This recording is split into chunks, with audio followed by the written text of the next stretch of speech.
ఓకేనా. So, government counsellings ఏమన్నా ఉంటే వాటికెళ్ళండి. హ్మ్. That is the first thing, easiest thing to do. ఓకేనా. సో, సెకండ్ థింగ్ ఏంటంటే, ఒకవేళ ఇలాంటి వాళ్ళు ఎవరన్నా వచ్చినా గూడా ఫస్ట్ ఆస్క్ దెమ్ లైక్ వాళ్ళకి నిజంగా ఏఐసీటీ గాని, యూజీసీ గాని అప్రూవల్స్ ఉన్నాయా అనేది అడగండి. రైట్. ఎందుకంటే it is very much needed. ఇది గవర్నమెంట్ ఫ్రేమ్‌వర్క్‌లో ఉంది కాబట్టి నేను మరీ మరీ స్ట్రెస్ చేస్తున్నా. ఎందుకు అంటే మళ్ళీ ఓ 1, 2 ఇయర్స్ తర్వాత if if things are not working out well, ఓకేనా. సో, ఎందుకంటే ప్రైవేట్ లిమిటెడ్ కంపెనీ అంటే there will be definitely certain risk involved. అంతే కదా. ఫర్ ఎగ్జాంపుల్ ఒక 2 ఇయర్స్ తర్వాత వాళ్ళకి అడ్మిషన్స్ రాలేదు. How will they run the show with the same right. Quality? Consider that they are giving the best quality హుహు. Example. ఓకేనా. So, ఇలాంటివన్నీ ఉంటాయి కాబట్టి బెటర్ ఏంటంటే ఆ యూజీసీ గానీ, ఏఐసీటీ గానీ అప్రూవల్స్ ఉన్న కాలేజెస్‌కి ఎళ్ళండి.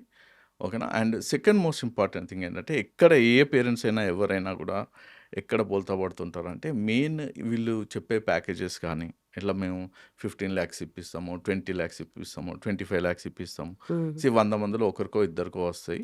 Okay. There is no doubt about it. But దాన్ని చూసి ఓకే, మా అబ్బాయికి గూడా ఇంతొస్తదేమో అనేసి అట్లా పరిగెత్తాల్సిన అవసరం లేదు. ఓకే.